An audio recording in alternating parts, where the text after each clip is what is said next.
Hello, welcome to the newspaper review on TAP TV. My name is Sophie John, your host for today. In case you're just joining us for the first time and you're wondering what we do on the newspaper review, it's a show where we get to look at the news story making the front page of Nigerian newspaper. And of course, I won't be doing this alone. I'm joined by Mr. Victor Siyoko. Mr. Victor, how are you doing? I'm all right. Yeah, I'm good. How about you? I'm wonderful. Thank you for joining us on the show today. Thank you. You look so amazing. Oh, really? Come on. All this stress. Thank you. You know, the thing is that this morning I was just wondering that, are we not supposed to be in the dry season yet? Oh, yeah, but you know, global warming is playing its role, and that's why environmentalists like us will tell you, come on, make sure you plant trees around your neighborhood, okay, and stop polluting the air, because at the end of the day, this is the earth that we live, and we will hope that by the time we hand it over to our children and our great-grandchildren, the earth should be in a better place and not having it polluted that we cannot monitor, we cannot predict. Mind you, sometime about 3-4 months ago, it was predicted that there will be flooding. Yeah. Almost like 16 states in Nigeria. But at the end of the day, the prediction did not work. Reason? Because it's now so difficult to predict the weather. We need to be on guard with our environment. We need to watch out and be very careful. All right, you too can also be a part of the show. Follow us on all our social media handles. We're on Facebook, TAP TV NG. We're on Instagram, TAP TV_NG. We're also on Twitter, now known as X, TAP TV_NG. Do well to follow us on all our social media platforms. Without no further ado, we'd like to head over to our first newspaper of the day. We'll be looking at the Guardian newspaper. The Guardian is leading. Uzodimma re-elected. Ododo wins Kogi as Diri leads in Bayelsa. And you can read that up on page 6 of the newspaper. Rep to launch NAS eyes for effective oversight on MDAA. And that's on page 3 of the newspaper. Falani knocks Israel over collective punishments, crime against humanity. And you can read that up on also on page 3 of the newspaper. Imo govern pools, how not to conduct a credible election. That's a news analysis on page 27 of the newspaper. Tinubu, the challenge of moral leadership. You can read that up on page 12. Fuel subsidy, forex liberalization may drive inflation to 30% by December. I'll take that again. Fuel subsidy, forex liberalization may drive inflation to 30% by December. And that's on page 6 of the newspaper. 45-year woman flees with daughters over circumcision rights. And you can read that up on page 8 of the newspaper. Are we still having the circumcision conversation? Yeah, still on. Yeah, some communities, you just have to do it. Still on. I thought everybody is now aware of the dangers of that, because it can really be very dangerous medically. 100. The death rate caused by circumcision is really high. Then we used to have quite a number. It's actually a traditional belief that girls must undergo through. Some people say that it actually reduce their sexual, what is it called? Urge. Yes. Yeah. It actually reduces their sexual urge when they go through that process of circumcision. And even though it has not been medically proven. All right, Mr. Victor, I would like your comment on the lead story. Uzodimma re-elected. Ododo wins Kogi as Diri leads in Bayelsa. That has been the talk of everybody. The Imo, Kogi, and Bayelsa election. A lot has been going on. Yesterday, we saw a lot of videos on social media. Even that very upsetting one when the Labour Party chairman was beaten up in a collation center. It was so upsetting. We are actually confused Nigerians, and we are wondering what is the future of democracy in our country. Like I said last week Friday, that's our last episode on this show, that it will take, even Jesus Christ coming down to Nigeria to conduct election might not find it easy, okay?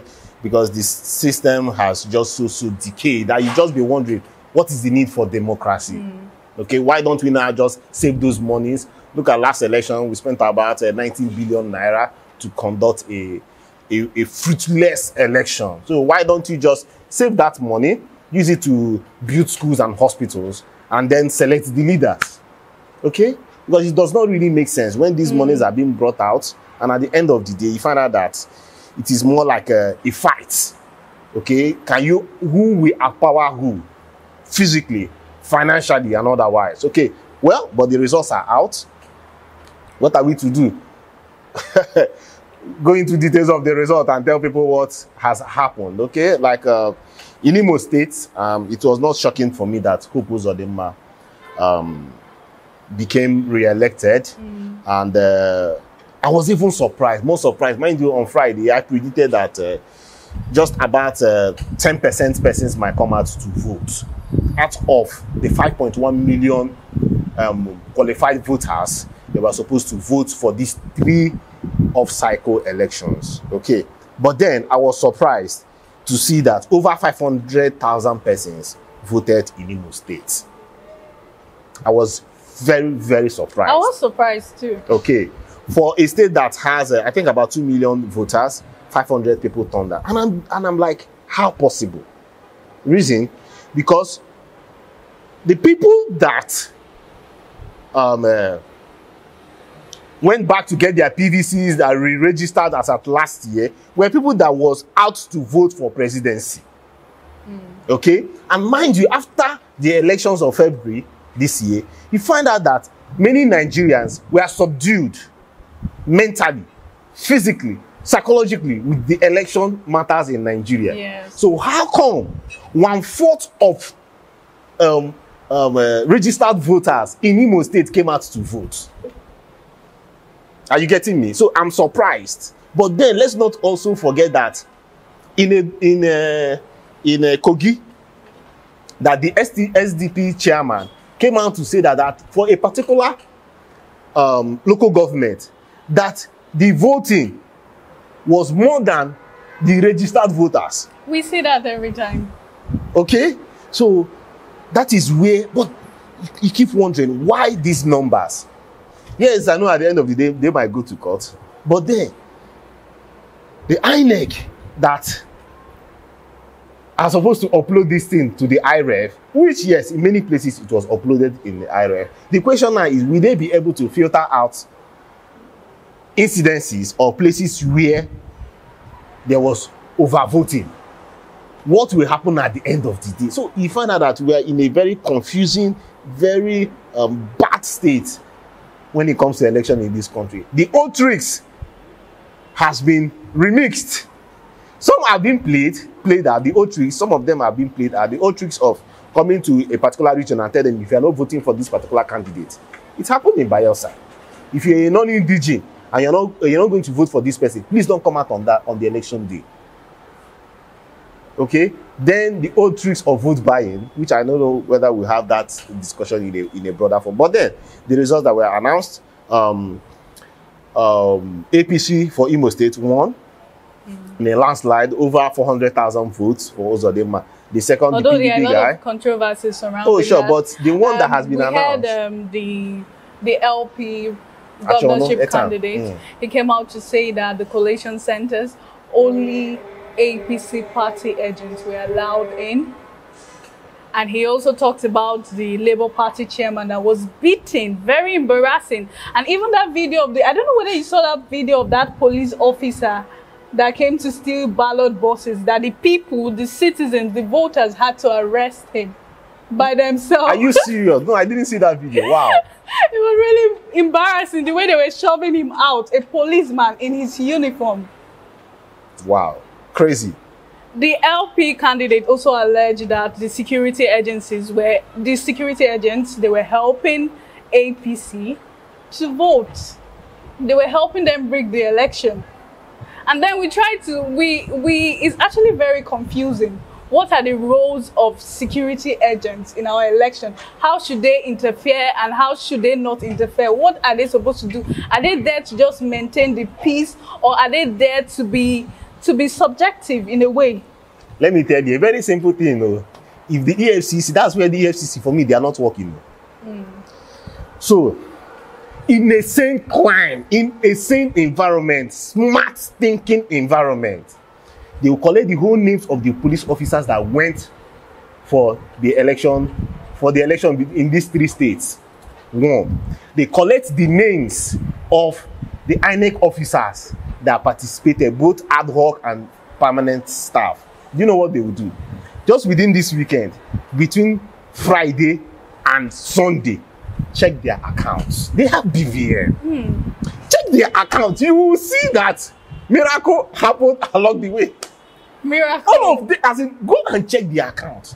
So that is, see, it's not that we don't have people that have the minds to find these criminals and put them to book, but then the country are these wahalas. If you try and bring out this idea like I just stated out for the EFCC, they will not implement it. Because at the end of the day, those bourgeoisies, the top politicians, might just go there and shut them up. These are little. This one, I still have plenty on my head that they can use styles or techniques they can use to find out that, okay, how come these monies? How did it transfer? And oh, come on, it's very easy. Oh, come on. Thank you very much. So, lastly, if you can allow me, for Bayelsa, results are being awaited till this time, and it's looking so. Oh, Bayelsa. Yes. See, it's a problem. So, yes, on Friday, I was talking about the Labour Party candidate that is known as a beater, as in he went to a radio station, pulled out somebody that was talking against him, and they beat the person up. Okay, that same person wants to become governor. So look at what happened in his own case. He was shouting and screaming and crying that, hey, they've used money to buy out people. How can his people, Bayelsans, suffering with poverty, they are collecting money from this politician? I'm not trying to tell you that if he had the money, hey, had he had the money too. Let me keep it there. Let me just keep it there. Thank you. This reminds me of Kogi State, Dino Melai of Kogi State. The way Dino failed there. I wasn't expecting that. I wasn't expecting that. I wasn't. The way Dino failed, hey, that the SDP beat him hands down. Even the SDP that is screaming that Omo. I wasn't expecting that. I wasn't. Dino. I'm waiting Wike's statement. Almost see retirement for Dino. Hey. But at the end of the day, let me tell you, see these politicians, it might surprise you that tomorrow Dino might switch to APC. Thank you. I won't be surprised too. And I know a lot of our viewers won't be surprised.